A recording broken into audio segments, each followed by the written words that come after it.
जय जय श्री चैतन्य जय हो नित्यानंदा। जय अद्वैत चंद्र जय गौर भक्त वृंदा। जय जय श्री चैतन्य जय हो नित्यानंदा। जय अद्वैत चंद्र जय गौर भक्त वृंदा। जय जय श्री चैतन्य जय हो नित्यानंदा। जय अद्वैत चंद्र जय गौर भक्त वृंदा। हरे कृष्ण। आप सभी भक्तों का स्वागत। छठ गोस्वामियों की इस श्रृंखला में हम श्रीपाद रघुनाथ दास गोस्वामी के विषय में चर्चा कर रहे हैं। अपने जीवन से इतना महत्वपूर्ण संदेश ये हम सबके लिए लिखकर, बताकर, कर गए हैं कि बार बार सोचने से, बार बार मेडिटेट करने से इनके प्रति श्रद्धा, इनके प्रति प्रेम, रिस्पेक्ट सब बढ़ जाता है। और कभी कोई व्यक्ति कोई एक चीज, किसी एक इवेंट टाइप कर दे तो ही बहुत बड़ा लगता है, लेकिन यहां तो इवेंट नहीं है, जीवन ही वैसा है। किसी एक दिन कुछ बहुत बड़ा काम नहीं किया है। जीवन परंत हर एक क्षण शिक्षापद है। हर एक क्षण, बाल्यकाल से लेकर आज तक हमने इनके विषय में जो कुछ पढ़ा, एक एक दिन सराहनीय, एक एक दिन मननीय, एक एक दिन अपने आप को ऐसा फील होता है कि अभी कितनी दूर हैं। शुद्ध भक्ति के क्या सिम्टम्स हैं और हमारे अभी क्या बिसात। थोड़ा सा करते हैं तो लगने लगता है बहुत कर रहे हैं, थोड़ा सा ही करते हैं तो अपने आप को कहने लगते हैं हम तो भक्त हो गए। लेकिन जब ऐसे सीनियर्स को देखते हैं, ऐसे आचार्यों को देखते हैं, उनकी भूख को देखते हैं भक्ति के प्रति, उनकी इच्छाओं को, उनकी आकांक्षाओं को, उनकी जीवन के हर एक एक्टिविटी, हर एक डिसीजन को देखते हैं तो अपने को बड़ा छोटा महसूस होता है। समझ आ जाती है हम कहाँ हैं। ये जो मन हमें बताता है ना कि तू देख कितना अच्छा कर रही है, और कोई कर भी नहीं रहा है ऐसा, ये तू ही कर रही है। और देख देख तेरे पास और कितने लोग हैं, उसको देख ले, उसको देख ले, उसको देख ले, उसको भी देख ले, उसको भी देख ले, देख ले, देख तेरे सामने है। But only you are doing.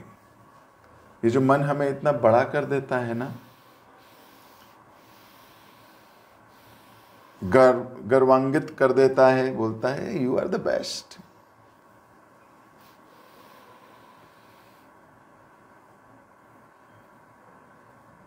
जब ऐसे आचार्यों की जीवनी पढ़ते हैं तो लगता है क्या कर रहे हैं।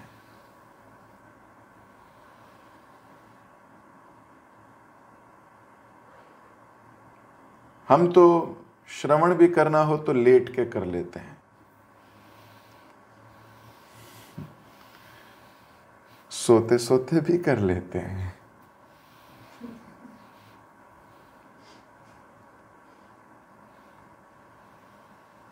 रीडिंग तो रीडिंग भी कुछ होता है क्या प्रभु जी? रीडिंग कुछ होता है क्या ऐसा? हमें तो लगा था कॉलेज के बाद रीडिंग खत्म, जिंदगी में से खत्म। अभी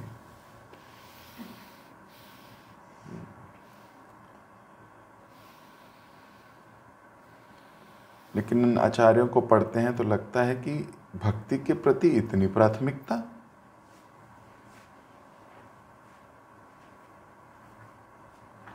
भक्ति के प्रति इतनी गहन चिंतन, और दिन में कुछ ही देर सोना, बाकी सारा दिन भगवान को रिझाने के लिए लगे रहना, हर क्षण भगवान को प्रसन्न करने के लिए, भगवान का ध्यान आकर्षित करने के लिए लगे रहना। ये कितना सुंदर होगा ना।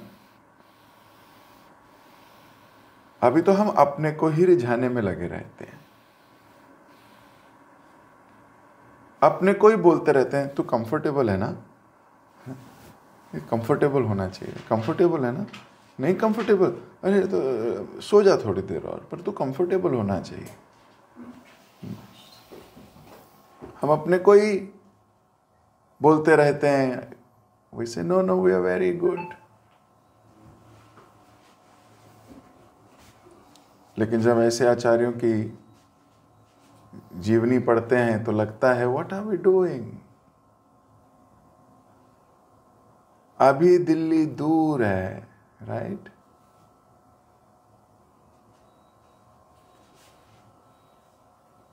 अभी दिल्ली दूर है। महाप्रभु से इतना प्रेम,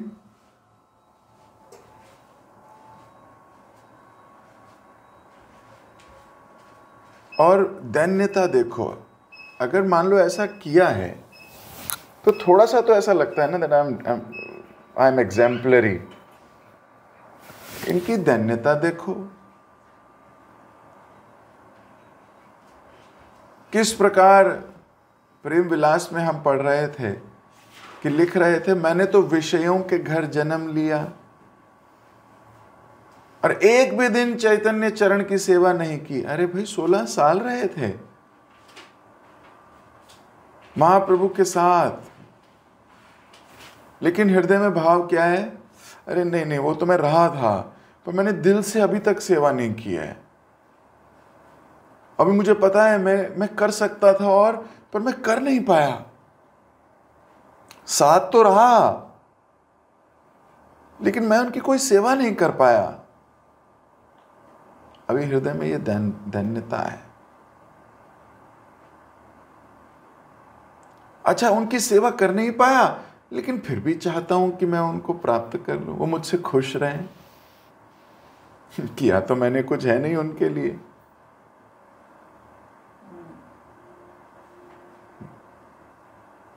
हमने किया क्या है उनके लिए, ऐसा सोचना चाहिए। कई बार जीवन में परिस्थिति होती है तो हम एक्सपेक्टेशन तो बहुत रखते हैं, लेकिन फिर सोचना चाहिए कि हमने एक्चुअली में किया क्या है।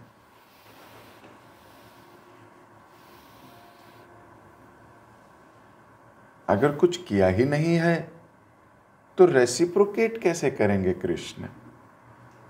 क्योंकि भगवान ने तो यही कहा, ये यथा माम प्रपद्यते तमस्तथा भजामि अहम्। अगर कोई मेरे लिए करता है तो मैं वैसा ही उसके साथ रेसिप्रोकेट करता हूं। अगर कुछ किया ही नहीं है तो रेसिप्रोकेशन कैसी? अभी तो माला भी हम आसपास के लोगों को दिखाने के लिए कर देते हैं कि मैं अभी देखो भक्त हूं। But what have we done? We have never done anything. We only have expectations. Expectations from our seniors and expectations from our equals and expectations from our Krishna. पर अगर पूछा जाए कि what did you do?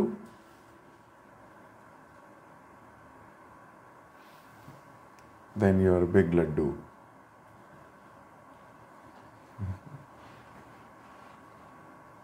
तो यहां यही है, वो सोच रहे हैं मेरे में ऐसा कौन सा गुण है जिसको मैं सोच के ये चाहता हूं कि भगवान की कृपा मिल जाए। ऐसा कोई गुण है क्या मेरे में? मुझे तो ये सोचकर लज्जा आती है और भय लगता है कि मुझे अनाधिकारी जानकर प्रभु त्याग ना दें। मुझे तो लज्जा आती है, शर्म आती है अपने ऊपर, और मुझे डर भी लगता है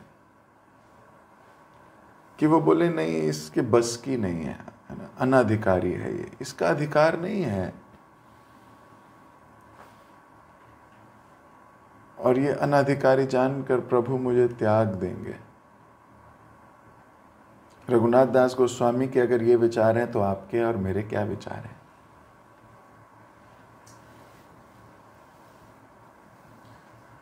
वो रघुनाथ दास गोस्वामी जो दिन भर भक्तों का स्मरण कर करके उनको प्रणाम करते थे, वो जिनके पास प्रसाद पाने का भी समय नहीं है, 3 दिन में कभी एक डोना मिल गया तो मिल गया, वो रघुनाथ दास गोस्वामी जो राधा रानी पे इतनी सेवा में डूबे रहते हैं कि चंद्रावली सखी के गांव के पत्ते को भी यूज नहीं करते, निष्ठा इतनी स्ट्रांग है। वो रघुनाथ दास गोस्वामी जिनकी प्राणों की रक्षा करने के लिए शेर से भगवान कृष्ण स्वयं लाठी लेके खड़े होते हैं, वो रघुनाथ दास गोस्वामी जो चैतन्य महाप्रभु की कृपा मांगने के लिए, उनकी आज्ञा पालन करने के लिए अपने पूरे जीवन को न्यौछावर कर दिए।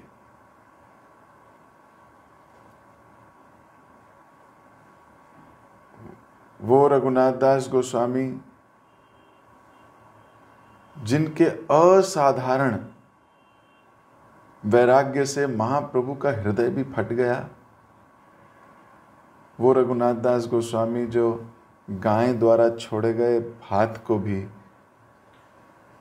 धो धोकर उसमें नमक मिला के भगवान की कृपा समझ के खाते थे, वो रघुनाथ दास गोस्वामी ये सोच रहे हैं कि मुझे शर्म आ रही है अपने जीवन में कि मैंने तो कुछ किया ही नहीं प्रभु के लिए। वो रघुनाथ दास गोस्वामी अपनी भर्त्सना करते हुए कहते हैं कि मैं ये सोचता हूं कि मेरा सारा जीवन भजन के बिना बीत गया, अब कौन सा भजन करूं, क्या करूं कि प्रभु की स्मृति बनी रहे।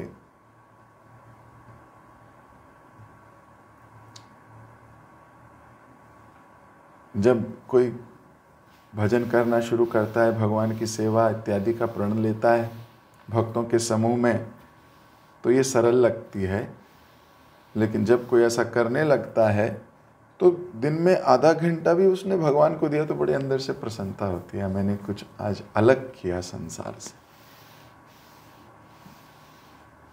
खुशी होती है।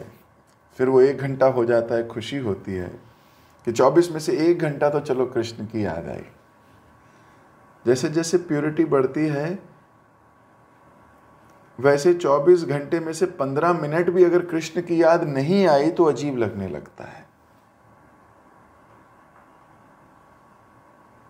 व्यक्ति सोचने लगता है मैं भूल गया क्या कृष्ण को। तो जैसे जैसे प्योरिटी बढ़ेगी 24 आवर्स कृष्ण का स्मरण होगा, स्वप्न में भी आपको भगवान का संग ही मिलने वाला है।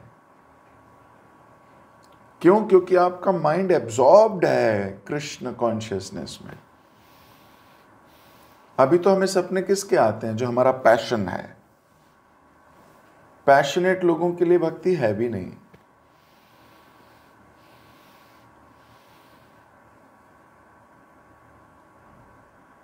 It is for compassionate people.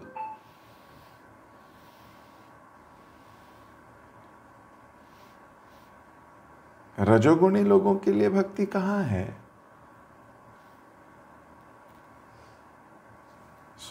कई बार लोग बहुत पैशनेट होते हैं, बहुत पैशनेट होते हैं। No need. आप देखिए उनकी जीवन भी वैसा उनके स्वप्न भी वैसे आप पाएंगे, उनके थॉट्स ही वैसे।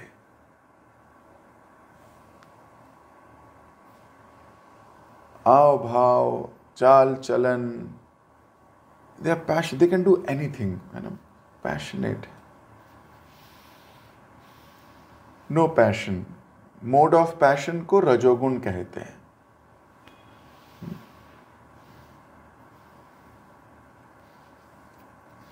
इट हैज टू बी कम पैशन, पैशन को कम करो तो कम पैशन।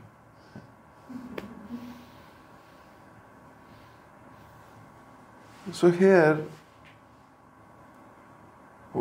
जैसे जैसे भक्ति बढ़ेगी, आपको 2-4 मिनट भी कृष्ण का स्मरण नहीं आएगा तो आपको अजीब लगने लगेगा, लज्जा आएगी, शर्म आएगी। हमें तो नहीं आती, हम तो घंटों बीत जाते हैं। कोई बस बोल दे, आजकल तो फोन पे बोल दिया हरे कृष्णा, तो भी भगवान का स्मरण नहीं आता, बस मुंह से निकलता है कृष्णा। ऐसा नहीं है कि हमने बोला हरे कृष्णा प्रभु जी तो एकदम कृष्ण का स्मरण हुआ हो। आदत सी हो गई है बोलना, मैकेनिकल हो गया है ये हरे कृष्ण भी, कि we don't feel the presence of Krishna when we say Hare Krishna. But रूप Goswami, Sanatan Goswami, they all could feel it.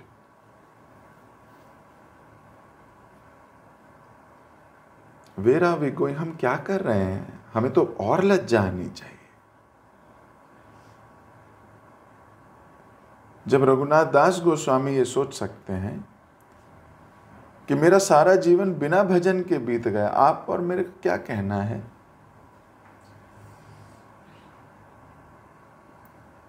हमें सुधरना होगा। जैसे जीवन चल रहा है ऐसे तो भगवान को प्राप्त नहीं कर पाएंगे।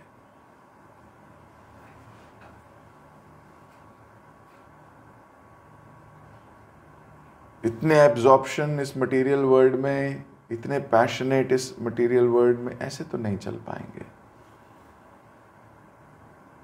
ऐसे तो जब भगवान परीक्षा लेंगे तो उखड़ जाएंगे। बहुत गहरा उतरना है।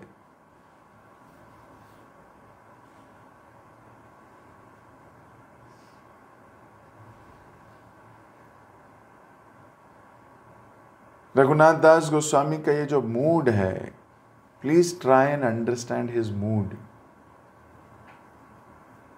अन्यथा ये इनका जीवनी पढ़ना हमारे लिए व्यर्थ हो जाएगा।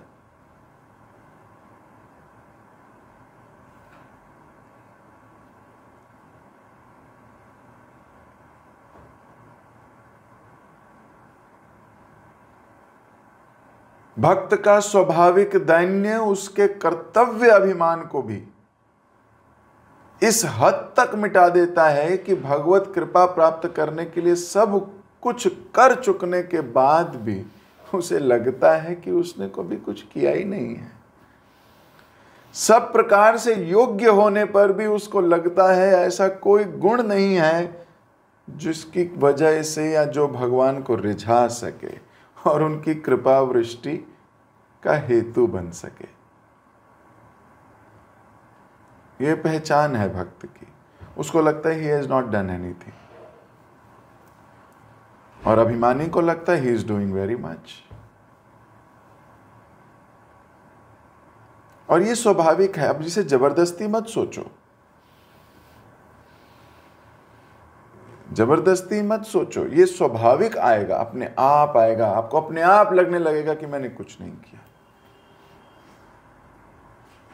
स्वाभाविक होगा, natural. It is not fake. Raghunath Das Goswami ने कई ग्रंथ लिखे।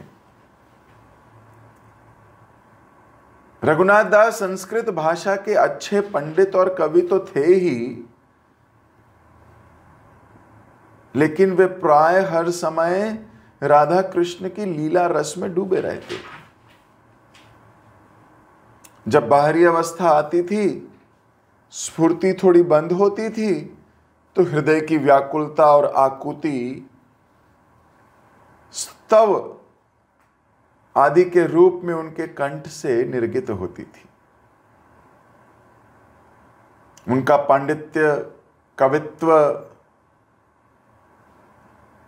इन सत्वों को इतना सुंदर छंद और अलंकार आदि से सुसज्जित करता था कि इनके ग्रंथों को ग्रंथ ना कहकर स्तव या भाव संग्रह कहते हैं।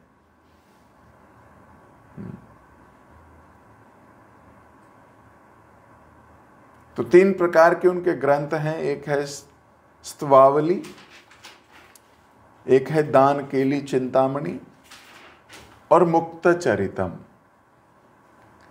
अब स्तवावली भी तकरीबन 29 स्तवों का संग्रह है। 29 स्तव हैं। कई सारे हैं, जैसे सची शून्यवष्टक, गौरांग स्तव, कल्पतरु, मन शिक्षा, प्रार्थना, गोवर्धन आश्रय दशक, गोवर्धन वास प्रार्थना दशक, राधा कुंडाष्टक, ब्रज विलास्तव, विलाप कुसुमांजलि, प्रेम पूराभिधस्तोत्र, प्रार्थना ग्रंथ कृतु, स्वनियम दशक। ऐसे बहुत सारे इनके स्तवावली हैं। ऐसी इनकी दान केली चिंतामणि।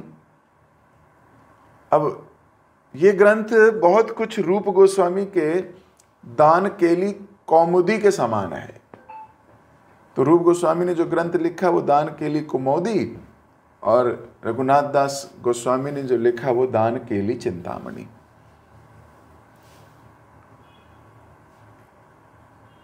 अब दान केली कुमोदी के समान ही इसमें भी राधा रानी और अन्य गोपियों के साथ जब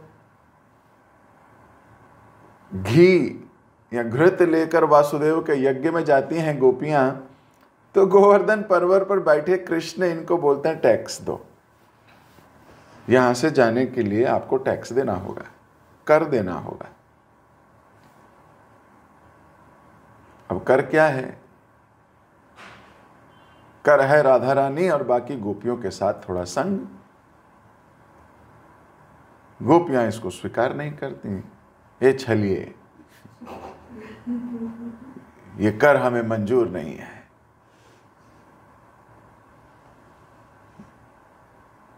दोनों पक्षों में वाद विवाद हो जाता है। तो नांदी मुखी जो वरिष्ठ गोपी है वो बीच में मॉडरेटर का काम करती है। वो बीच में बैठ के दोनों को, है ना, रुको, अच्छा तुम्हें ये चाहिए, अच्छा रुक जाओ, रुको मैं भी बात करती हूँ इस पार्टी से। तो मॉडरेट करती है वो। तो फलस्वरूप निर्जन गिरिराज की गुफा में कृष्ण और राधा रानी का मिलन होता है। उसके उपरांत कृष्ण गोचारण को चले जाते हैं। इसके बारे में कंप्लीट वर्णन, बहुत सुंदर वर्णन रूप रघुनाथ दास गोस्वामी ने इस पूरे ग्रंथ में लिखा। मुक्त चरितम, तो संक्षेप में अगर इस ग्रंथ के विषय में कहा जाए तो ये भगवान की इच्छा हुई। भगवान की 2 गायें हैं, हंसी और हरिणी। वैसे तो भगवान की बहुत सारी गायें हैं, लेकिन एक दिन भगवान को मन किया कि इन दोनों गायों को मोतियों से सजाना चाहिए। तो वे राधा रानी के पास गए और अन्य गोपियों के निकट जाकर उनको कहा, भाई थोड़े थोड़े मोती दो। गोपियों ने कहा, मोती क्या करने हैं तुमको? बोले, मुझे अपनी गैया को सजाना है।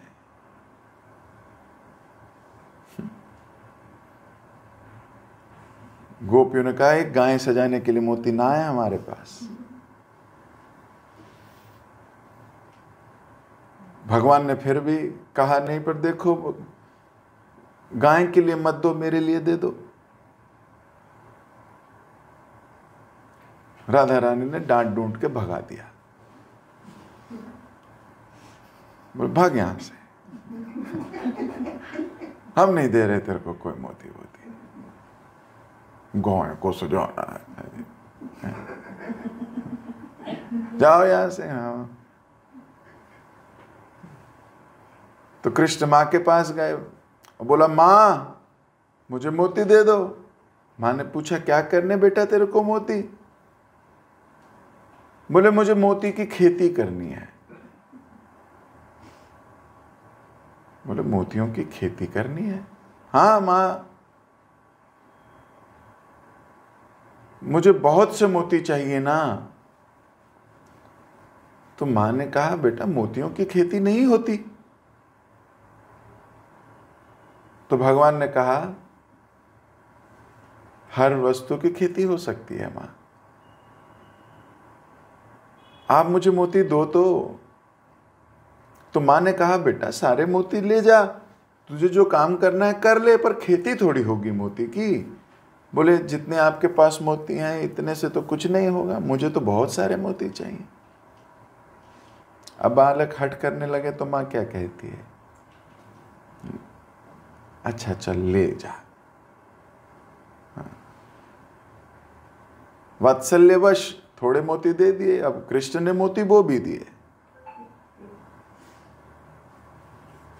अब मोती बो दिए, अब मोती बोए तो मोती में तो पानी वानी डालना पड़ेगा। पर भगवान ने कहा मेरे मोती थोड़े स्पेशल हैं, पानी से थोड़ी उगेंगे, मक्खन दही ये सब चाहिए होगा। अब ये सब चाहिए होगा तो ये कहाँ से लाएं? अब माँ से पहले तो मांग आए मोती, अब माँ से कैसे बोले अब जरा मट्ठा भी दे दो, थोड़ा मक्खन भी दे दो। फिर राधा रानी के पास गए और राधा रानी के पास जाके बोलते हैं कि देखो अब मेरे को हाई यील्डिंग वैरायटी सीड तो मिल गया है, मतलब मेरे को मोती तो मिल गए हैं, पर मुझे खेत में दूध डालना है, दही डालना है, वो नहीं है मेरे पास। अब तुमसे मोती थोड़ी मांग रहा हूं, अब तो दूध मांग रहा हूं, और थोड़ा दूध दे दो और बदले में जो फसल उगेगी उसका थोड़ा सा अंश तुम्हें भी दे दूंगा, तुम्हें भी थोड़े मोती वोती दे दूंगा मैं। गोपियों ने कृष्ण की मोतियों की खेती का मजाक उड़ाया और बात को टाल दिया। बोले मूर्ख क्या बात करते हो, हे हंसने लगे। कोई मोतियों की खेती करता है लगता है कृष्ण, कुछ नहीं होगा, अरे कुछ नहीं होगा, ऐसे करके हंसने लगी, बात टाल दी। इधर योग माया और जो भगवान की अचिंत्य शक्ति है, भगवान की इच्छा है तो इच्छा है भाई। तो जो मोती उगाए थे वो 3 दिन में उनमें अंकुर फूट आए और बड़े बड़े मोती एकदम से फसल में से निकलने लगे, सुपर स्पीड।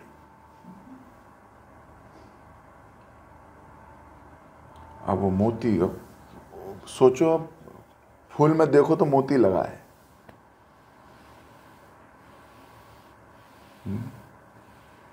अब ये कोई साधारण चीज है? मोती तो सीप में से निकलेंगे,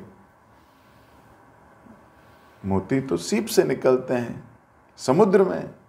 वृंदावन में मोती की खेती हो रही है।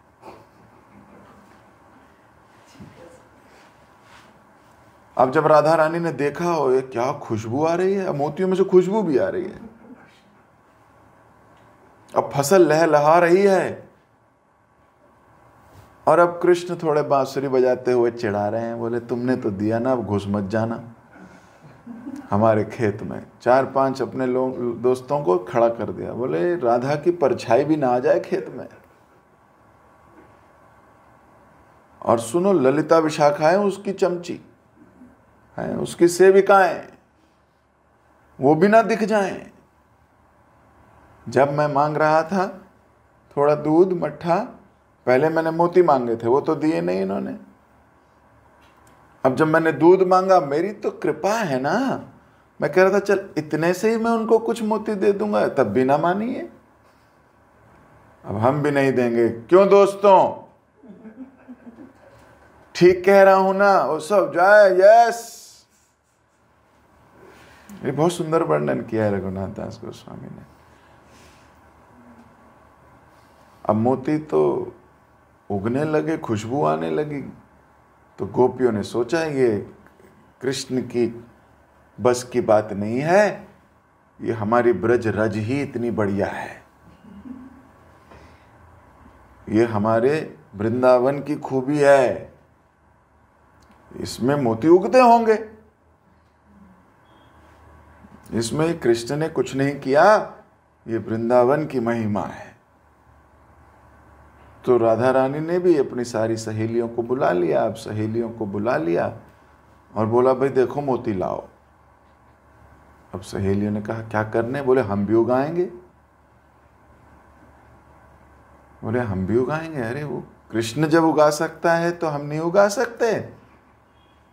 तो गोपियों ने कहा उगा तो सकते हैं, लेकिन वो कृष्ण है। बोले तो हम राधा हैं।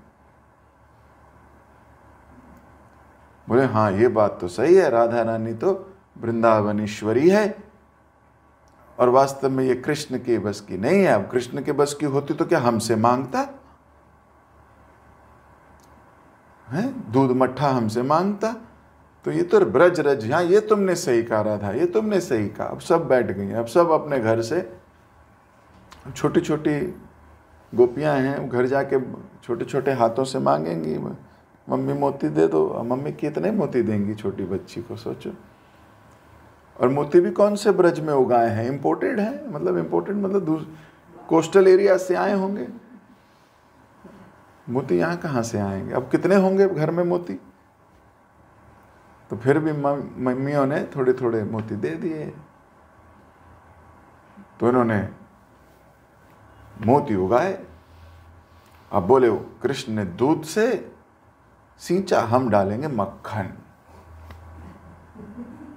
हम थोड़े हाई स्टैंडर्ड हमारा, कृष्ण को दूध से कर लेने दो, हम मक्खन में खेती करेंगे। अब मोती बो दिए, खेत में मक्खन से सींचने लगी। और उनके मन में विचार था कृष्ण से भी अच्छे मोती आने चाहिए हमारे पास। कुछ दिन बाद देखा कि मोती फलना तो दूर, बोए हुए मोती भी चोरी हो गए। लो, अरे जो बोया था वो अब उग नहीं रहा। अब उग नहीं रहा तो खोल के देख रही है, अब नीचे जमीन में मोती गायब हैं। इधर कृष्ण गोपियों को चिढ़ाने के लिए अपने साथियों को, गायों को, बैलों को, यहां तक कि बंदरों को भी मोती सजाने लगे, मोतियों की माला, बंदर भी। और जोर जोर से बोल रहे हैं एक्चुअली ज्यादा खेती हो गई इस बार, फालतू हो गए बहुत सारे, जितने चाहिए थे। क्या करें इन फालतू मोतियों का? अरे बंदरों को भी पहनाओ। अब उधर गोपियों के पास जो 5, 6, 10, 20 मोती थे बेचारे वो भी गए, और इधर कृष्ण के पास तो मोतियों का भंडार है। अब गोपियों को डर लगने लगा कि हमने मम्मियों को ये कहा था कि आपके जो आप दोगी वो तो वापस करेंगे, साथ में और भी देंगे, खेती के बाद इंटरेस्ट। अब उनको वापस क्या करें? जो माल लाए थे वो माल गायब है, अब प्रिंसिपल अमाउंट ही गायब है, इंटरेस्ट क्या देंगे?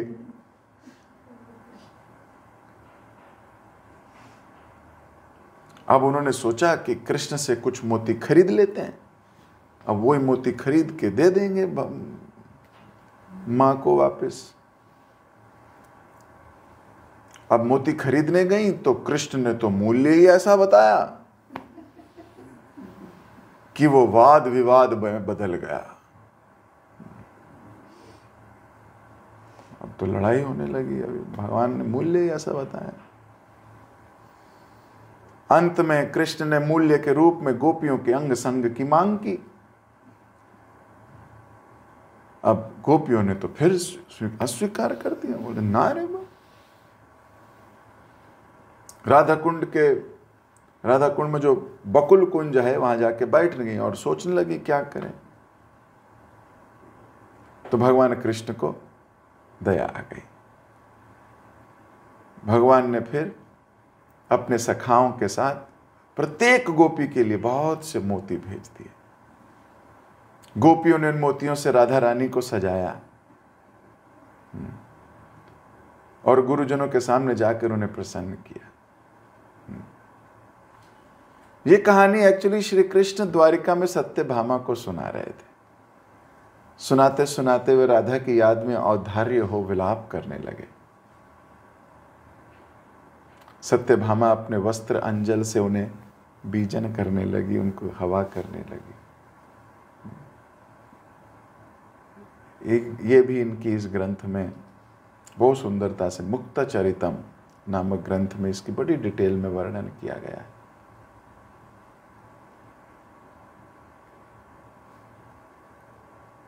तो प्रेमाधन मूर्ति रघुनाथ दास गोस्वामी हर वक्त इस चिंता में कि मैं प्रभु को नहीं रिझा पा रहा, मेरे में कोई योग्य गुण नहीं है, मैं किस प्रकार भगवत कृपा को प्राप्त करूंगा। ऐसी ही असुध अवस्था में प्रभु ने उन्हें और बहुत दिन तक जीवित रखा। एक आदर्श साधक के रूप में, ताकि जीवों का मार्गदर्शन कर सकें।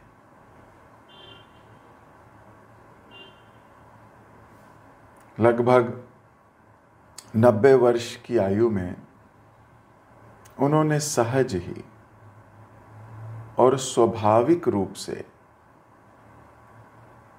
शरीर को त्याग कर मंजरी रूप में निकुंज लीला में प्रवेश किया।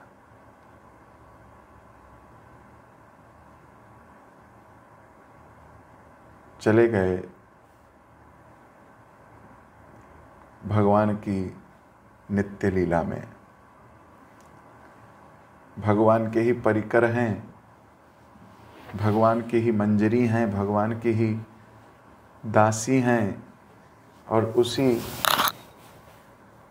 भाव में, उसी स्वरूप में इस मृत्यु जगत में, इस संसार में अपनी लीला को समाप्त कर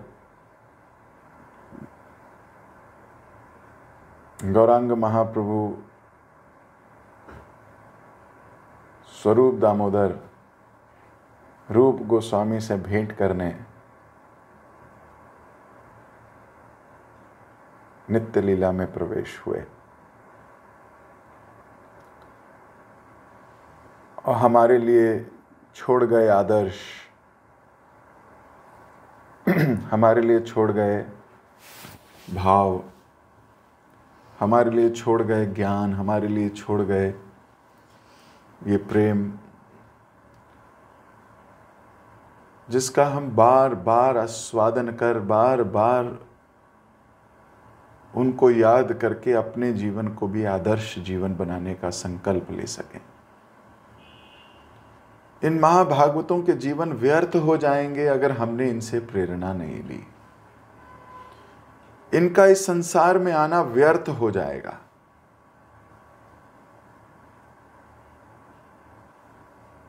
इनके जैसा कर पाना तो असंभव है, लेकिन थोड़ा मूड आ जाए इनके जैसा,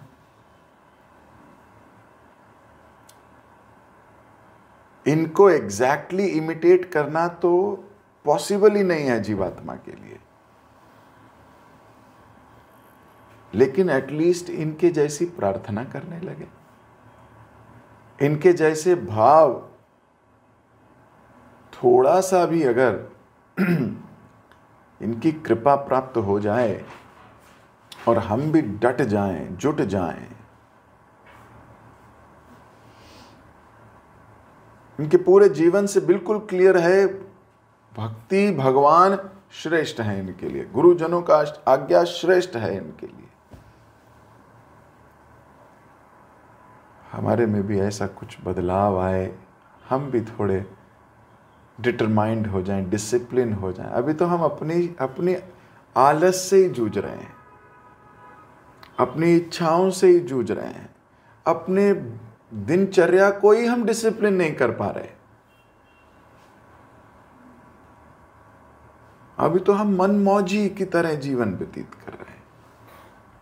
किस प्रकार कॉन्शियसली हम इस पथ का अनुगमन करें। अगर हम ऐसा कर पाए तो हम वास्तव में रघुनाथ दास गोस्वामी का गुणगान कर पाएंगे। अगर हम इनके आदर्शों से कुछ आदर्श लेकर, अगर हम इनके आदर्शों को स्वीकार करके जीवन जीने के कुछ प्रण भी ले गए, so we will make Raghunath Das Goswami proud.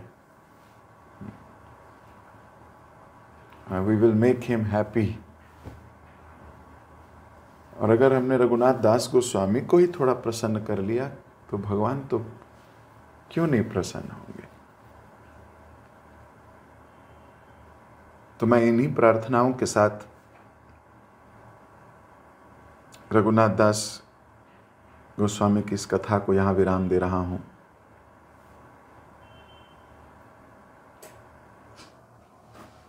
बातें, कथाएं तो और भी बहुत हैं, लेकिन संक्षिप्त रूप में हमने उनका वर्णन किया। जगत गुरु श्रील प्रभुपाद की जय, श्रीपाद रघुनाथ दास गोस्वामी की जय। हरे कृष्णा। किसी भक्त का कोई प्रश्न या कोई टीका या कोई टिप्पणी?